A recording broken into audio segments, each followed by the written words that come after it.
첫 소식입니다. 양주 로컬푸드 사기 사건 진상규명을 위해 출범한 양주시의회 조사특별위원회가 증인과 참고인에 대한 2차례 신문조사를 했습니다. 신문에선 시 집행부의 관리감독 부실에 대한 비판이 이어졌는데 소속의회 의원에 대한 질의는 날카롭지 못했다는 평가입니다. 이지훈 기자입니다.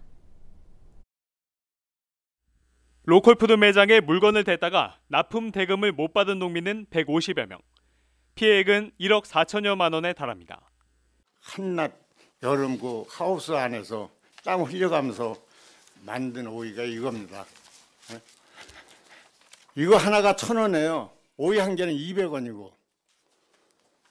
근데 이거 1,000만 원씩 뛴 사람들은 오이 5만 개를 해야 이게 1,000만 원이에요.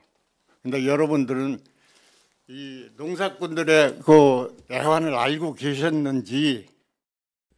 이 밖에 투자금을 날린 주주와 보증금을 돌려받지 못한 매장 임차인들의 피해까지 더하면 총 피해액은 20억 원에 달할 것으로 추산됩니다.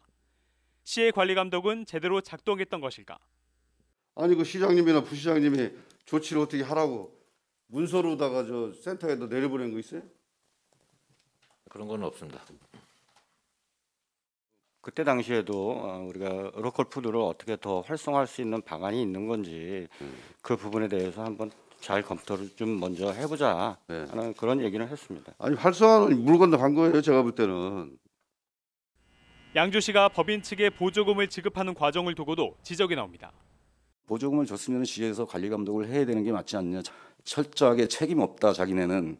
이런 식으로 저는 계속 그런 답변만 들었습니다. 로컬푸드 매장 건립의 1등 공신인 동시에 특혜 의혹의 당사자로 지목된 홍성표 민주당 의원. 의원이 아닌 참고인 신분으로 조사석에 앉았습니다. 이런 현상이 일어나게 돼서 하여튼 죄송하지만 저희 의회 의원님들은 농민들에 대한 사랑은 끝이 없다고 생각하고. 홍 의원 종중땅에 로컬푸드 매장이 들어선 이유를 물으니 그러면 여러 분의 건물들이 있었는데 하필이면 왜 그 종전 건물에 이 로컬푸드 건물이 거기에 들어갔는지 그 사연에 대해서는 아는 바가 없습니까? 전혀 모릅니다. 종중 땅에 매장이 들어선 이유는 모른다면서 이해 충돌을 전혀 의식하지 않는 듯한 발언을 합니다. 이제 종친의 건물을 지는 건 알았습니다.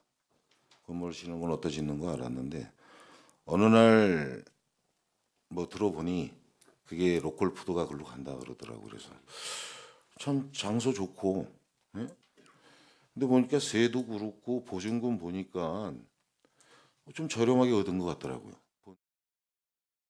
딸의 2호점 매장에 꽃집을 얻게 된 과정에 대해서도 거침없이 말합니다.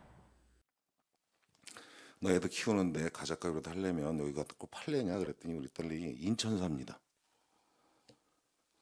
인천 살아서 그 매장 가보면 뭐 아시겠지만 그 요만한 게 뭐 3,000원짜리 5,000원짜리 써놓은 게 우리 딸 물건이라 그러더라고요. 예? 그 뭐 매매 계약서가 있을 수가 있을까요? 하지만 의원들의 추가 질의는 없었습니다.